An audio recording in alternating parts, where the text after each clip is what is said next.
Friends, welcome back to the show. Today, I have a real special guest for you guys.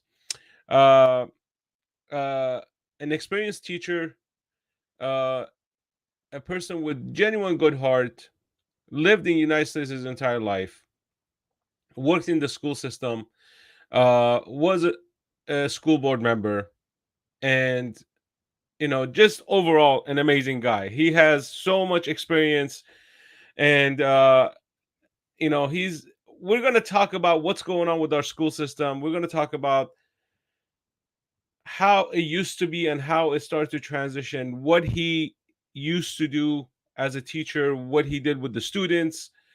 So without further ado, I'm going to welcome my guest.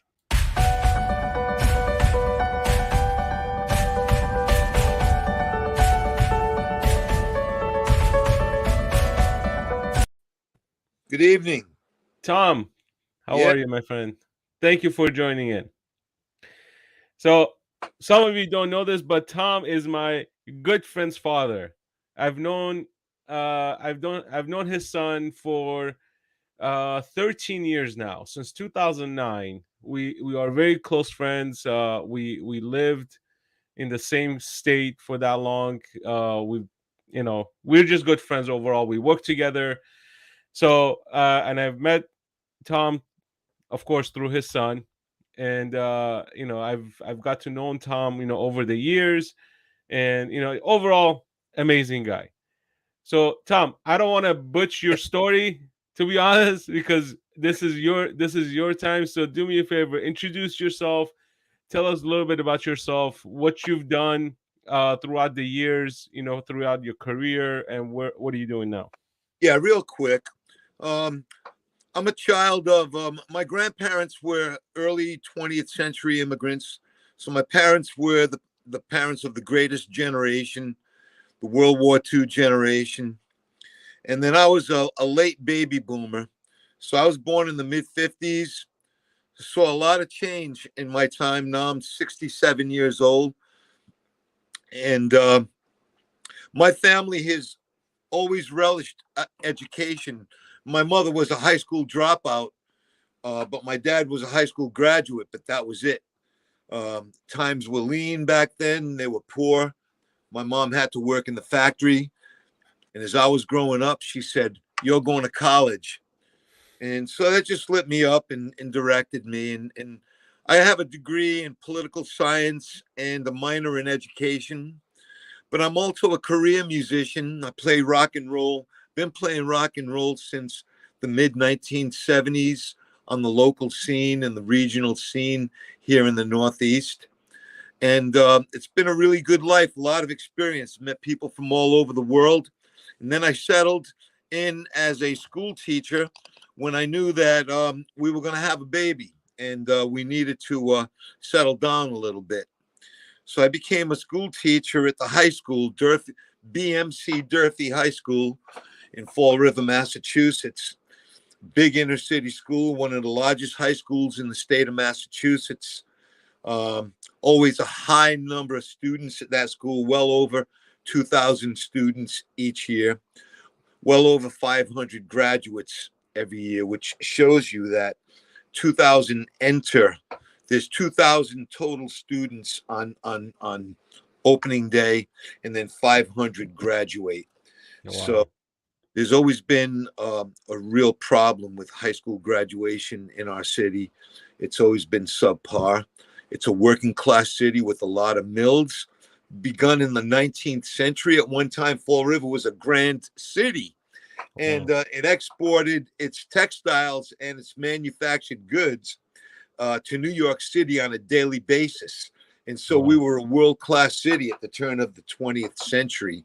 However, that all changed. And then we're now a depressed city with a lot of broken down mills that have been repurposed for different businesses and market rate housing. So we're a city on the rise again. But our public school system has always been hurting from a financial point of view. And we've always been part of, like a steward of the state for funding each and every single year, depend on the state to bail us out. So it was a low income public school district. I knew that coming in. It was my city. It's where I wanted to teach. It's where the passion lie. And so I had an opportunity to start out as a social studies teacher for 10 years, but then I realized that I had a special skill in helping students to moderate themselves. So I got my master's degree in counseling psychology. And the last 20 years of my career, I was what you call a school adjustment counselor, a clinical social worker in a school setting. And I was a triage counselor. So I would recognize problems and issues with kids and then have the ability to refer off to private agencies or local agencies that we were in partnership with throughout our city. Hmm. And in all of that time, Dimas, in all of that time, we kept building relationships and forging relationships. I fell into doing a lot of work proactively with the city on promoting cultural diversity and ethnic diversity for our city so that we could break down stereotypes and understand one another for who we are and all our contributions to the community. So I originated a program called One Earth, One People Under the Sun, and it was only meant to celebrate the 36 different ethnicities walking through Durfee High School every single day, which Wow. which was a microcosm of the city. So if 36 communities are within Durfee High School, then there are 36 communities in the greater Fall River community as well. Hmm. So just by being able to tell a Hispanic kid, you're worth something, a black kid, you're worth something, a white kid, no matter what economic bracket, could be a poor white kid, a middle class white kid, or a white collar white kid, or a white collar kid of any persuasion. Any type of kid would fit within the spectrum of One Earth, One People Under the Sun. And then we would have active discussions, Dimas, and air it out on campus. What's griping you kids? What needs to be said? What needs to be done? What responsibilities do you have to assume to make society better? We were having all those kinds of discussions in Dimas. I won several awards for the school uh, with the Anti-Defamation League here in Massachusetts. And looking at the trophy right now in my office from Hmm. 1986. And Wow. what a great time that was. So, in any case, that was one part of my career. The next part of my career was spending 15 years working as a counselor with inner city gang boys who were in high school, young, middle school, and then high school, and then trying to keep them in school. So then through that, Dimas, you start to learn about and focus on the inequity in public education and how certain curriculums are structured not for success, which state standardized testing has created through the No Child Left Behind.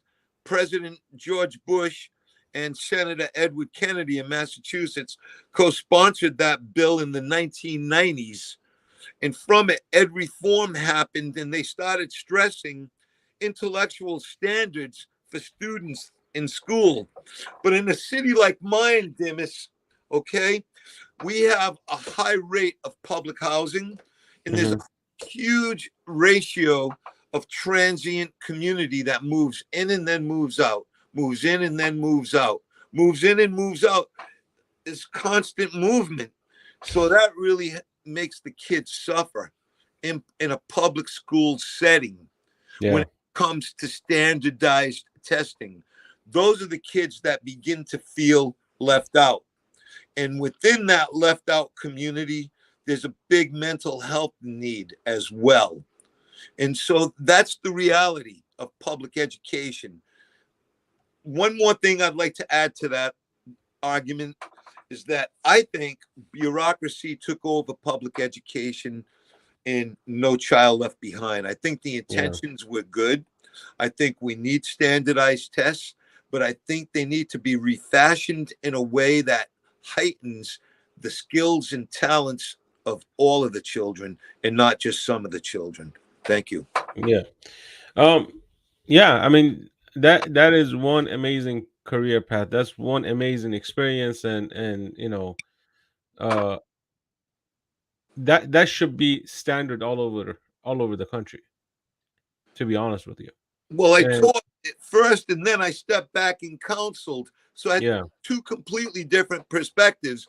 And then once I retired from my job, I ran for public office as a school committee member. In our Yeah. city, you have to run for election. And so I Hmm. was elected to 2 terms. And I saw education from the other side. There's a wide perspective there. How was your experience doing that?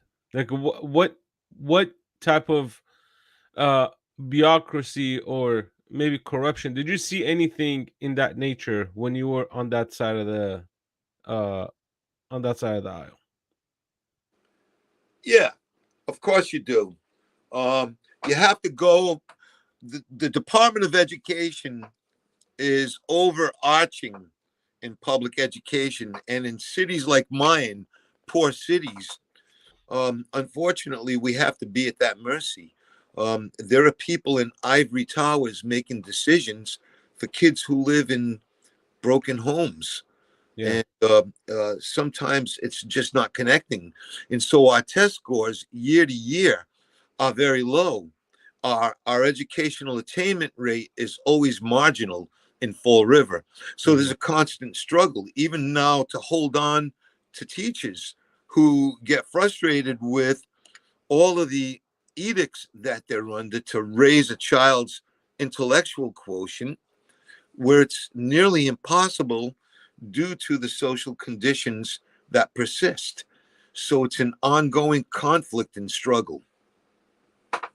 Well, yeah, I mean, uh my whole perspective is education comes first, virtue signaling comes last altogether. And you being an education system, you being a counselor, you saw troubled kids all the time. Yes, You saw kids who were, either being bullied or they were the bully themselves. yes, What in your perspective, what was it from home, or did it need an attitude adjustment, or was it the environment they lived in? I know they all play a hand, but what was the yeah, main thing you were coming across as, for example, someone was actually a bully and, you know, doing the things to the kids that, nobody should be doing. yes. I've seen it all. But again, I live in an older American city, Of course. living in a more modern uh, setting that's like a big sprawl. Yeah. So different style communities altogether where you live as to where I live. It's much different. My Yeah. city's built on smaller neighborhoods, so Hmm. it's more intimate and sometimes can have a lot of tension. Yeah. Uh, so yeah, I've seen it all. I've worked with very difficult cases, and I loved every moment of it because referring to the gang program again, Hmm. it was called Peaceful Coalition, and we would just be brothers and mentors and uncle figures and father figures to these young men who had not enough positive male role models in their lives. So the heart of my argument lies at what you're building with your family and what I'm building, what I've built with my family is I think the family, Dimas, is the crux of success to American society. Okay. Now, a strong, committed family that loves one another and parents that just help to grow their children in every stage of their lives. That's what's needed more than anything in America. Schools cannot be everything to all children, and we Correct. should not be teaching critical race at all. Okay, we should not. I don't feel apologetic for the past. I look at the past, I've learned from it. Now I want to make the future better. So I Right. don't accept slavery. Fall River itself is an abolitionist city. I Yeah. hate the word slave. I never would have allowed a slave in my family at any time but let's face it, eons of time, all the cathedrals of the world, all the great monuments in the world, the Greek and Roman temples were all built by slaves. So slaves have been an endemic piece to the human race through time. And now we're finally seeing it and calling it for what it is. You know, you call it out, but we cannot erase what happened before us. Of course not. And that's, I mean, that's the whole point. We're not saying and nobody is saying slavery never happened. Nobody is saying that slavery was a good thing. Uh and again, the problem lies here, Tom, is that when people only go towards a one single agenda, which at this point in this country is reparation for slavery, right? Yes. Then I guess Egyptians should start doing that, reparation for slavery, Yeah, you're exactly right. If you right? call out one, you got to call them all out. You got to call them all. You can't just call one and be done with it, right? You know the entire Middle East, the entire European continent had slavery. For thousands of years. The massacres that Yeah, happen in Europe, the I- massacres, well, the genocides, the massacres, all this stuff. Like we still hear about the Jewish genocide, we still hear about the Armenian genocide, we still hear about the Assyrian genocide. You know, the Turks are not willing to accept the fact that genocide happened.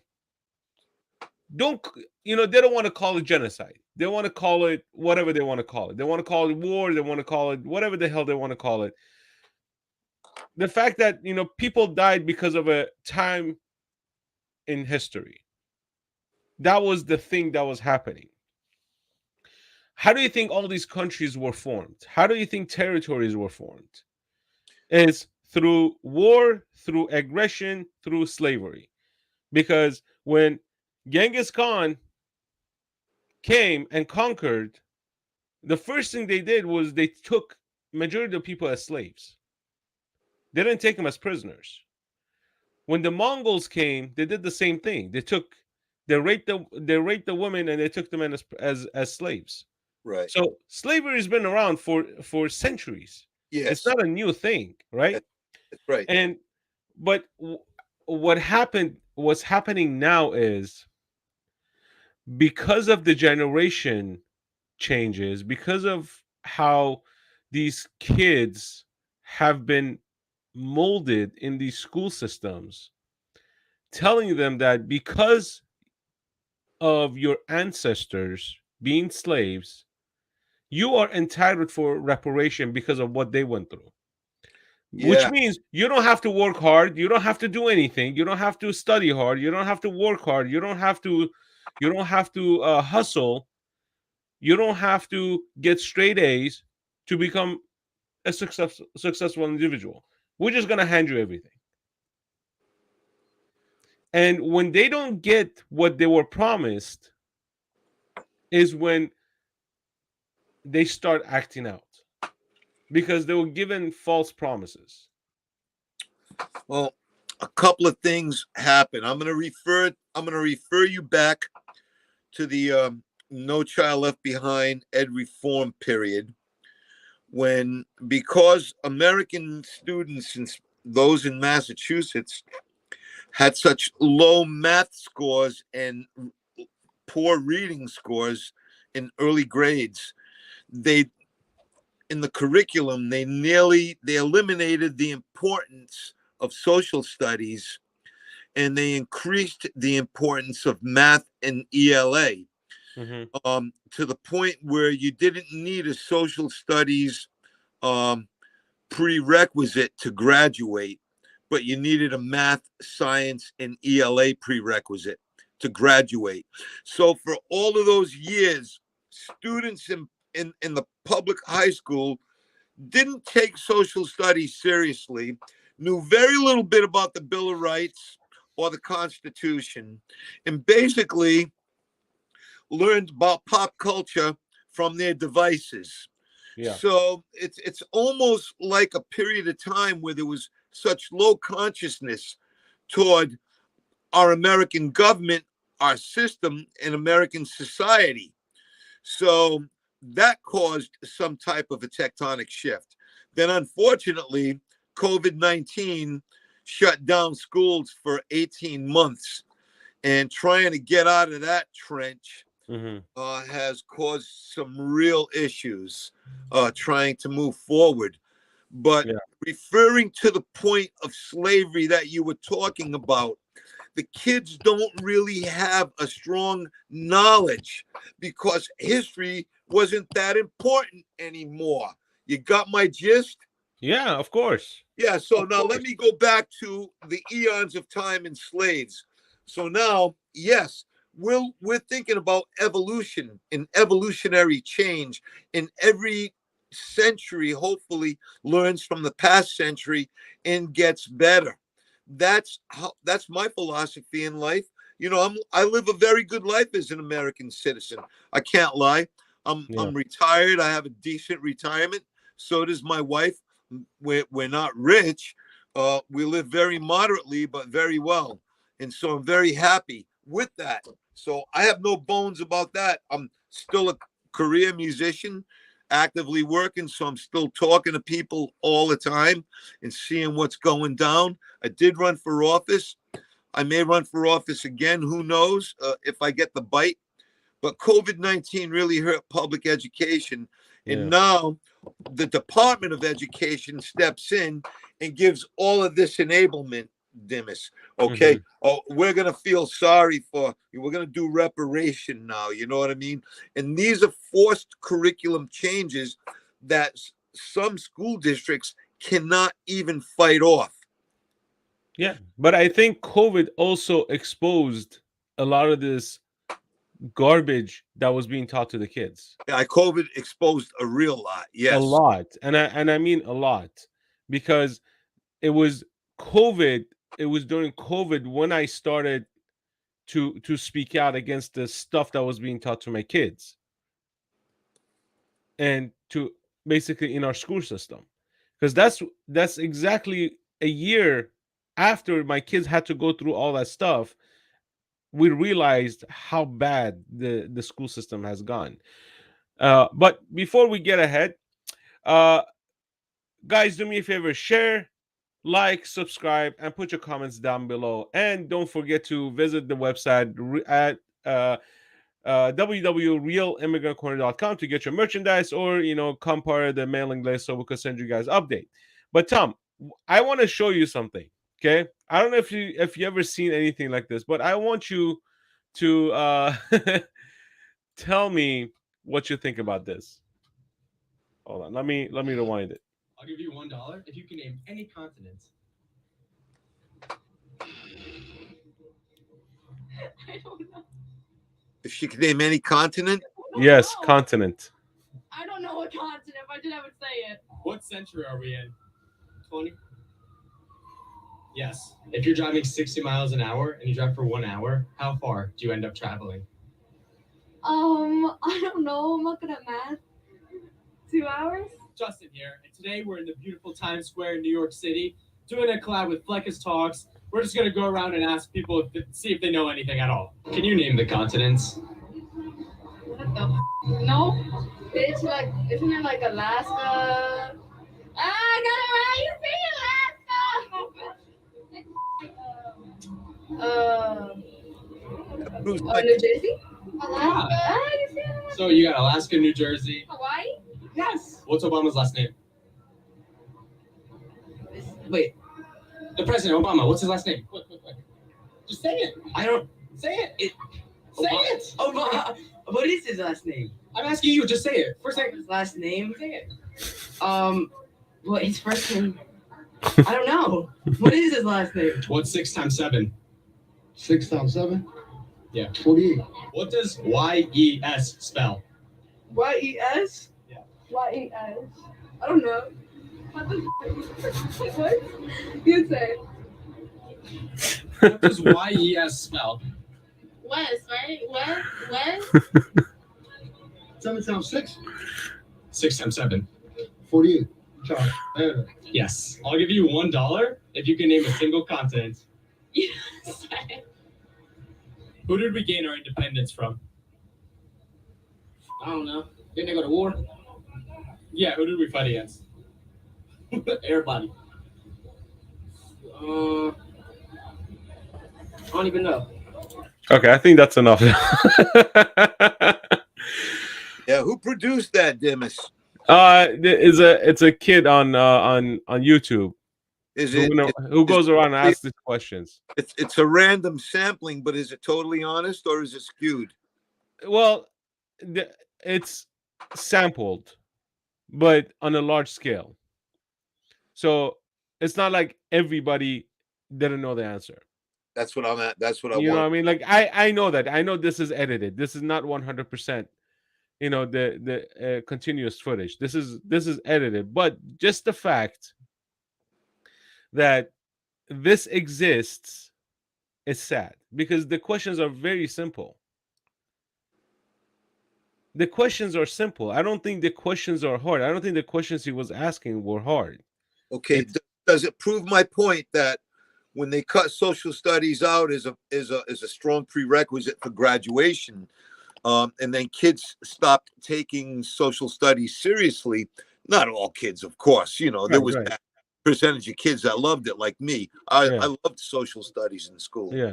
But that being said, the scores were always low, and there's a lack of consciousness and awareness toward American history, society, and culture.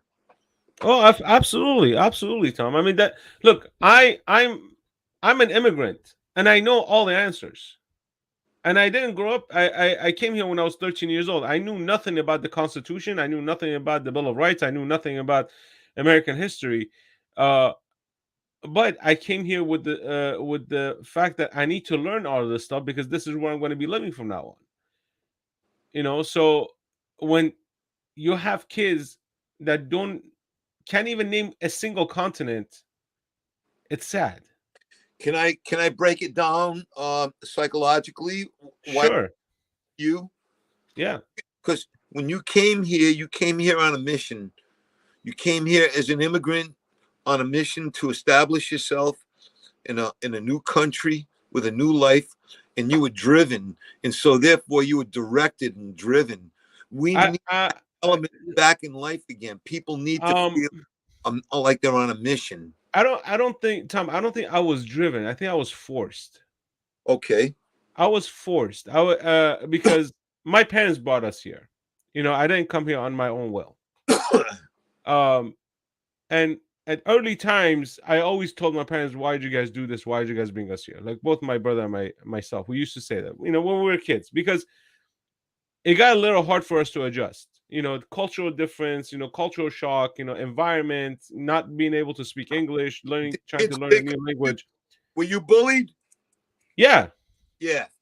of course. Yeah. I mean, the first I want to say as soon as we entered high school, my brother got into 3 fights within 2 months So without speaking a word of English, for that matter. Dennis, I would have been a counselor at that school. I would have taken you and your brother under my wing. Well, you know, we didn't have counselors. Well, that's But what I what I'm did. trying to say is, uh, we were forced to push ourselves to learn to get around. That's what I'm saying. Survival. It wasn't a drive. It was force. It was the fact that if we don't do this, we're not gonna survive. So it was a survival tactic Yeah. mainly Yeah. versus being a driven tactic. So that survival tactic basically transitioned or evolved into being gaining street knowledge. Basically, you know, you become a street hustler. You become the body of the street. You learn how to get around. You learn how to make ends meet. You know, you get to hustle, right? Like, you know, school wasn't the thing. I was never a bad boy, but I hung out close to the streets right into college years. You don't Still, have to be a bad boy. yeah. So, but my school experience in the United States was completely different than my kids' experience now. What was Uh, yours like? Outside of the classroom wasn't that great. In the classroom was good because the teachers actually taught academics. We were not being washed down. They were not giving us washed down teaching. Uh, we did have one or two teachers who only taught from the book, meaning the book had the answers for the question. That's what they taught. The teacher reads a question and the answer is there. Hey, this is the question. Students, which one knows the answer? Nope, that's wrong. The answer is this. That was the style of the teaching. Some of them, not all. Um, but our environment wasn't as bad, meaning we were not being forced to be taught like sexual content, pronouns. LGBT stuff was not in the school. Uh, I personally, even though I was bullied, I was not bullied to a point of getting beaten up. It was mostly by words. Never saw a kid in my school get beaten up. Did I Right. see fights? Yes, I saw group fights, not a single fight. I saw group fights, Yeah. but never saw in a corner like a guy tossing the other kid into a locker, or like the stuff that you see on TV and stuff like that. Right. That's not what we saw. Um, But prejudice, absolutely. I saw a ton of prejudice, a ton. You But know, but Dimas, that also goes with the age group, because kids are still working through that and learning about themselves. What right? they, what they see at the dinner table, what they hear on the city streets or the town streets, that's Yeah, what they bring to school. So they're still learning all that. of course. But I also saw prejudice as an adult. Yeah, When I was, so like, it didn't matter. that's I more saw it, that's more unfortunate. but but Tom, but here's the thing: I didn't look at it as the person hates me. I looked at it as an ignorance, right? I just brushed it off because growing up, moving from one country to another country to another country, starting out from zero, those things I could care less about. That's not gonna, put food on the table or put money in my pocket. If I want to sit here and cry and be upset because somebody doesn't like me, who cares, right? No, nobody cares. You're right. Nobody cares. But Nobody. the social construct now is that everybody has to like me. I need to be liked because of social media, because of Yeah, how the system is being set up, inclusion, equity, equality, all this crap vocabularies they're throwing around, right? They are diminishing the self-esteem of these children. Diminish.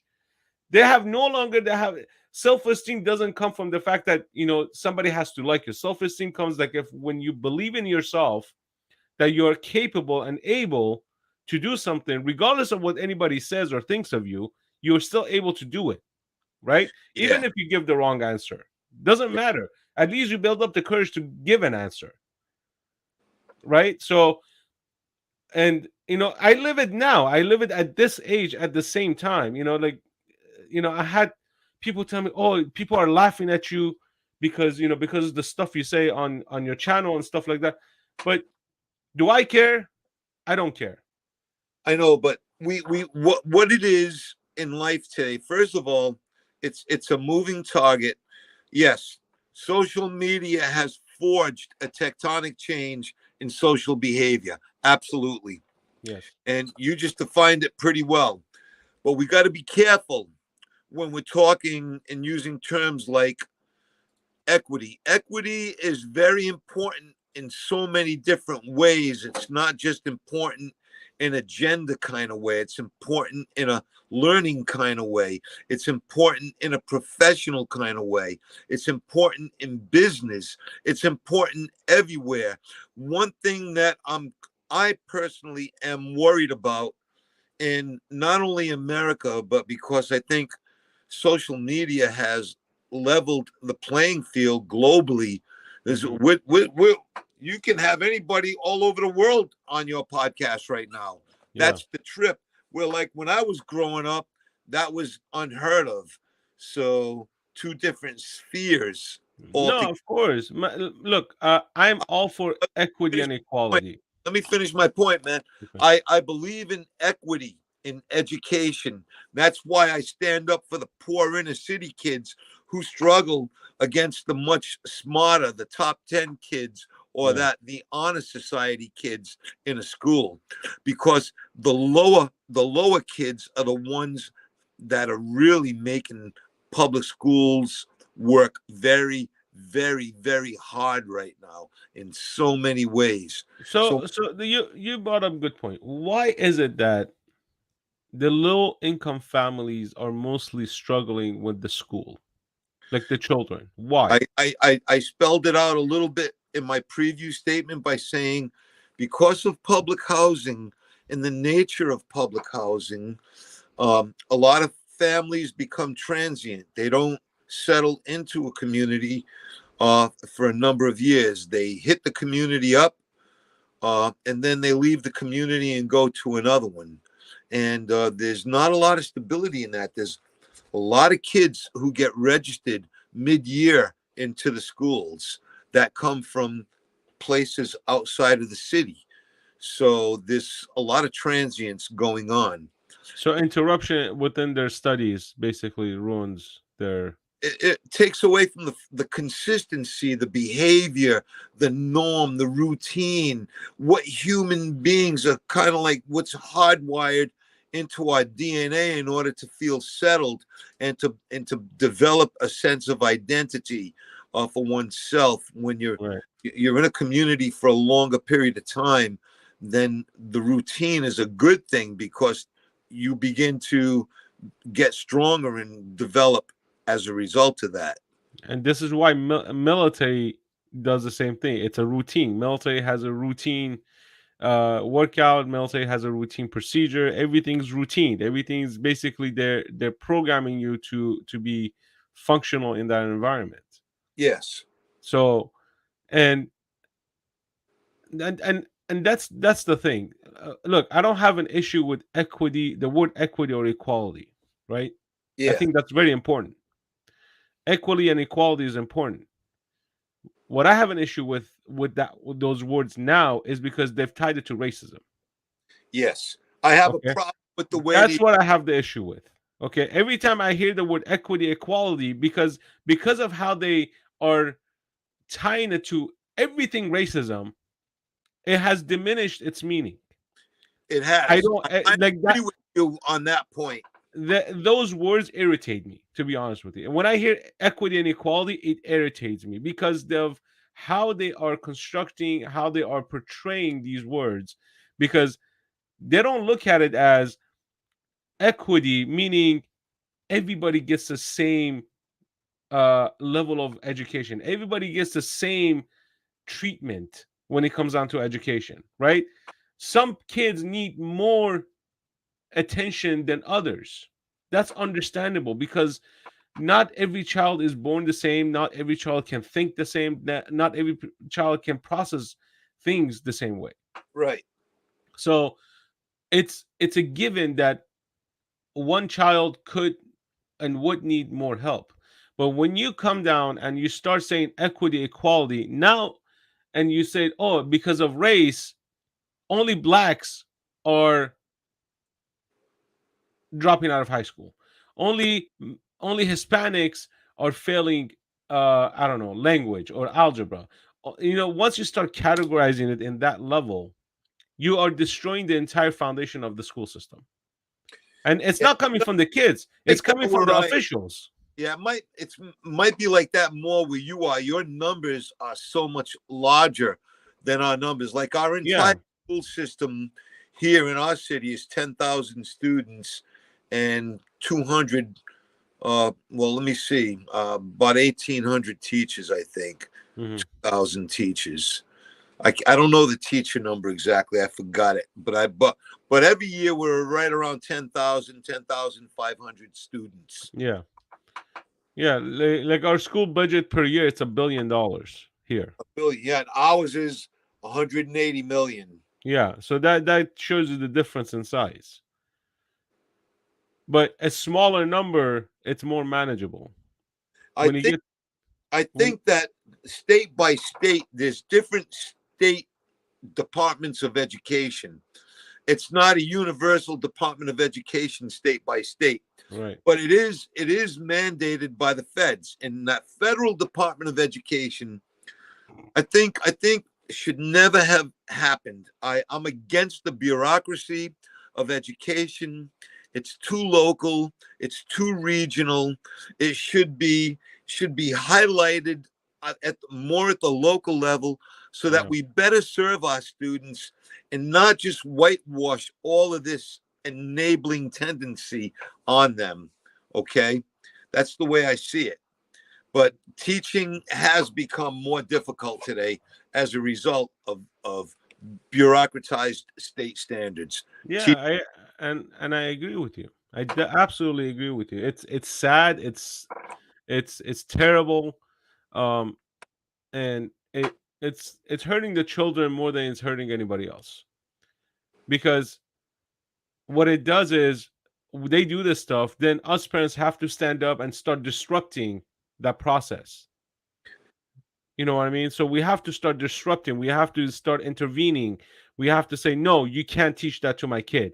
So now, the entire process is gone to crap because someone in their basement decides, like, oh, you know what, I'm gonna teach little children about how to be a trans, or how to have their own pronouns, or how to adjust to an environment that is completely fictitious and it's not real.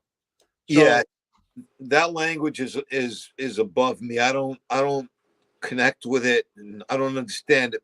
I could tell you from my own perspective, Dimas, and I think you as well. I don't care who I meet in life, whatever the person is, whoever the person is, could be anybody of any age and of any ilk, and I'm going to welcome that person and give that person dignity and respect. yeah, Al- and Always. that's not the argument, Tom. No, The argument is that you live your life the way you want to live your life, right? I live my life the way I want to live my life. But the issue comes here is when I force you to live my life. yes. No, no, Okay? brother. It's the issue when I tell you, Tom, you need to do it the way I do it, or I'm gonna ruin your name. That's the problem. You know what I mean? The entire country's constitution was based, and the foundation is based on liberty, individual liberty, meaning I have my own liberty, you have your own liberty. I want to do whatever I want to do, you want to do whatever you want to do. But where things change, that liberty goes away, individual liberty goes away when somebody force you to live your life a certain way, to adapt to somebody else's way of living. That's where individual liberty goes away. This is where the Constitution starts being torn apart. So that's where the issue is. My kids are my responsibility to teach them how to live a life that I choose, or I think, or I know is good for them. Just like how most of the Asian communities, they come in very determined, they come in disciplined, because they know the dad's like, you better be an engineer or a lawyer or a doctor. You only got three options. You only got nothing else. So the kid comes in and he's like, okay, this is my dad's wish. I can, I live under his rules, So um, they're taking away from the discipline. They're taking away from the reality of how the real world works. They're taking away from individuality, meaning no, a kid cannot be a kid for themselves anymore. Like they have to be a But copycat. that's, if I may interject for a moment, that's a cultural trait to many of those in the Asian community, right? And Sure. so And the Middle Eastern, they're not not just Asian. focused on American history or even world history. They're not focused on civics for sure. In civics, I remember being taught civics in ninth grade in 1969. Hmm. Uh, Civics was a big part of our social studies curriculum, but that it's been pushed aside for the more technical coursework of science, so that kids could be doctors, okay, and other things. Even lawyers don't have to know a lot about history; they just got to know case law, Yeah. you know. Yeah. So it's No, it's I know. I agree. I agree. So we gotta stop the cancel culture. The week that they cut out the Cat in the Hat and said that Dr. Seuss was racist, I was reading to a group of first graders here at the school, and guess what? I read them Dr. Seuss. A week after they claimed it was racist, and, what and did the that make you potato racist? head, they took Tom, did that make you potato racist? head away. That's wrong. I loved Mr. Potato Head. Are you kidding me? Of Look, they turned the school system into a political battleground. Okay, It's and awful. it's you're a longtime Democrat, Yeah, no long. and I have been all my life. Yeah. all your life you've been a Democrat. But the day I met you, never asked you if you're a Democrat or Republican. That was not my first question or my impression. Politics should not be involved in relationships, realistically speaking. Your politics are your politics, your views are your views. I can disagree with your view. We could come to an agreement. We can agree to disagree and call it a day because that's how civilization should be working, should work. But what's happening now is that whole politics is being ingested into our school system. It's getting to a point that when parents go pick up their kids, those parents are judging other parents because of the way they look, because of the way they act, because they talk. They already are making up their mind that, oh, that's a Democrat, that's a Republican, oh, that's a redneck, oh, that's this, or that's that. That's where the issue it has turned into. And that's why I invited you over, because you've worked in a school system, even though it's not a big school system, even though it's not in a major city in the 21st century, but you still had the experience with different cultures. We're the sixth largest city in the state, so it's a sizable school department. Right. But you also had an experience with different cultures coming through the doors. All my career, and developed a big tolerance for it. You know what, Dimas? We gotta put all the stereotypes aside. Really, we gotta make sure the teachers teach academics again, and not social point of view. We got to be very careful about cancel culture Of in, course. in social studies classes. I'm Of very course. worried about that because I studied a lot of American and world history, and it's a beautiful history. One of violence, one of struggle, one of conflict, Hmm. one of achievement, one of greatness, creative greatness. Some of the greatest music and architecture and theater has been formed through the conflicts and the struggles of the growth of civilization all over the world. Of course. Well, Tom, I'd like to thank you for coming on to the show. Thank you for taking the time to come on and tell us your side of the story on how you dealt with all that stuff, and how I truly see it in you that you enjoyed every minute of the I work that you've did. done. We loved it. It was awesome. You know what I mean? I truly see it. Like, the way you're talking about it, the how passionate you are about it and you were about it shows how enjoyable it was for you. I'm sure you've had stressful days, but majority of it was enjoyable. Majority of it was a great experience Oh for yeah. you and your family. So, any final thoughts? Final thoughts is we're never going to be perfect, but I'm glad that through social media we can have a democratic voice with these podcasts, Yeah. be able to speak our minds freely and openly as we do, and you can only hope that it continues to raise the bar so that we learn from what we have had in the past and we look forward to more hope in the future. That's Oh, my feeling. I live with absolutely. hope in my heart. Beautiful. That's beautiful. Well, folks, thanks for tuning in. Uh, please like, share, and subscribe, and comments down below. With that, I'm gonna let you guys go. Have a great night. God bless everybody. Have a good night, guys. Peace, guys.